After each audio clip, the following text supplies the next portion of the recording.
Hello everyone, White Mage Serenia here, coming to you with this video from FFXIV Extreme. Now I'll go ahead and be forward with you guys. This is actually a post-commentary, as when I recorded this it was completely at random. I hadn't really planned on doing it. It was just something I did on a whim. This is actually much later in the fight. This is around when we had 20% echo, because to be fair, this is actually a clear party, not a farm party, so we had several new players. I'm just speeding it up here, because I didn't want to cut away.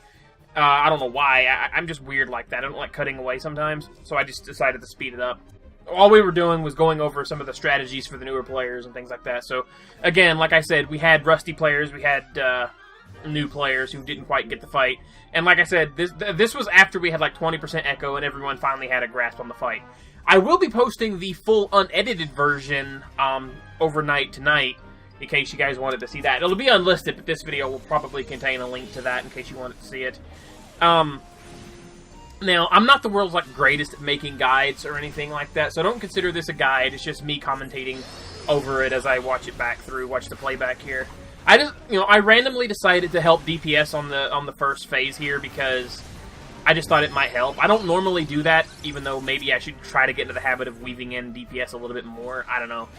I've never been a fan of magic damage. If I want to hit, if I want to deal damage, I want to hit shit. I want to be able to get in there, mix it up with melee, and still be able to heal, but that's neither here nor there. But yeah, I never really DPS that much on my healer in 14. Now, with that being said, I will try to point out things to look out for as a healer. Most notably, you don't want to stay anywhere near the Paladin mob, because he can use Throne for a loop. The Paladin mob is the one that the tank that I was just looking at over at C. He's the one that's carrying it. I think it's Coop. I don't know his name specifically, but you want let's see. I can't see it. The video I'm looking at is a little bit too blurry with the preview window.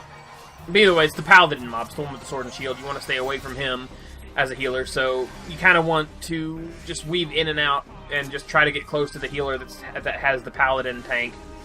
Or the Paladin Moogle, that is, because the Paladin Moogle will sometimes use Throne for a loop, which will pretty much draw you into him, and he'll also have a puddle of poison down, so that's never fun. It can also, you can Asuna that, though, so, you'll know, the icon will actually look like a red, Moogle head thing. I think our other healer actually gets hit by it later on. He'll actually get it'll actually target 3 random people. Not random, 3 closest people to it. I think. Don't quote me on this. I'm just trying to give a rough idea of things to look out for. As a healer, anyway. I've never done this fight as anything but, so I can't really tell you the intricacies of it. I know that you want to watch out for Delta attack, which is why I don't run towards the center, which is that right there. That's Delta attack right there. Yeah, you want to avoid that because it does heavy damage to anyone caught in it. I also know that the Thief Moogle will sometimes teleport behind a random person. At least I think it teleports, I'm not sure. It'll teleport or move behind a random person and hit them with an attack, which does more, obviously, if it hits you from behind. Moogle King himself cannot be damaged at all once his Moogles are out. And as you kill them, the Moogles, the little Moogles, he will revive them. So what you generally want to do is get all the Moogles low and then kill them roughly around the same time, so that big Moogle King will drain more of his own HP to heal them.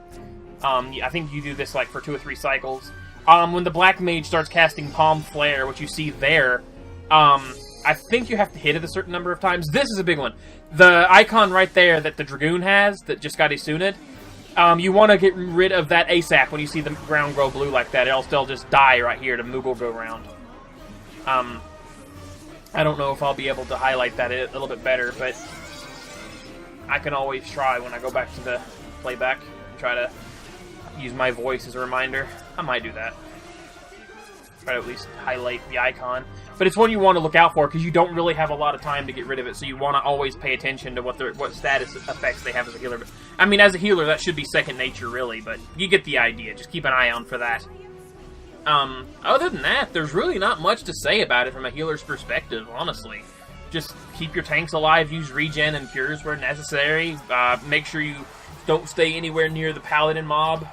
Paladin Mog, I should say. And just Isuna the debuffs as they come up when you see them. The ones that you can Isuna anyway. thing to keep in mind, though, is one of our warrior tanks, the one that's tanking the warrior mob, actually has an icon. I think it's called Mogdark, which reduces their resistance to darkness and whatnot. It actually looks very similar to the bemoggled debuff, the one that you get from Moggle Go Round. So it's very easy to get those confused. Ah, here we go. This is that right there was thrown for a loop. So if you see there, it's that Mog icon, the Mog head. So you just Isuna that as quickly as you can. If your other healer gets targeted, prioritize them. Basically save, if a tank gets hit by that, save them for last, because they have more than enough HP to weather that. So make sure you Isuna that off anyone else caught in it as best you can, as quickly as you can. As I was saying, though, the icon that one of our warriors has kind of looks very similar to the bemoggled icon. I get that mixed up a lot myself. I forget about it. And it's like, shoot. So half the time, I accidentally try to Asuna the tank instead of the guy with the actual debuff. Which, I guess that's why you have two healers, in case one derps. But to be fair, I haven't really done this fight all that frequently. So I was a little rusty myself to work on it. Also, too, I'm not entirely sure how to handle it. But you also want, I think, stun the White Mage Mog, because if it does Palm Holy, you're pretty much screwed.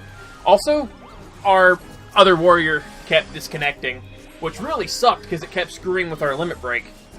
That's one of the reasons we wiped as many times as we did, because he just disconnected at the wrong time, came back at the wrong time, and we just didn't have enough damage to finish the fight. And here I am just trying to tank the stuff, because it obviously came to me when the other tank disconnected, so you gotta do what you gotta do. And I'm more than capable of doing it sometimes. Oh, also, another thing. This one I do know is you want to try to keep the Archer Mog away from the Bard Mog. Because if you let that Bard Mog buff the Archer too many times, Mog Rain of Death will pretty much one-shot anybody that it hits. You'll see that, actually, if you watch the unedited version of the video. I say unedited, but it is a little bit, because even like this video, it'll have the chat log blocked out. That's the only edit, honestly. It doesn't even have the speed up that I did for this one. Or the commentary, for that matter. So, if you wanted to watch a commentary list, you have that version. But yeah. So, like I said, that's pretty much the only things I can think of. Other than that, you should be able to handle the fight. Even, you know, especially from a healer's perspective. Essentially, like I said, just keep your tanks alive. And also, as you can see there, our tank came back. Now, see, Memento Moogle. This right here was a clutch decision on my part. I'm like, screw this. I went to cleric stance. And check this out. This is the crazy part. I want you to look how freaking close this gets. Like, it was nuts. It was just way weird. Now, presence of mind speeds up my spell casting. Look how freaking close this bar is. Look at that. He's almost ready to cast it. And I'm like, oh god, guys, come on! I was like, oh my! Look, watch this, watch this. Oh my goodness, watch. It is boom! And boom! It says I got hit, but we didn't. See, it even says I took the 30k damage. But, does it look like I died? I thought that was really cool. It wiped half the party, but not me. And here's the even cooler part. As you can see there, on my screen it didn't show me who got the killing blow, but according to one of our tanks, I'm the one that got it. So, that made that even sweeter, because it was a clutch decision on my part to DPS, and it paid off.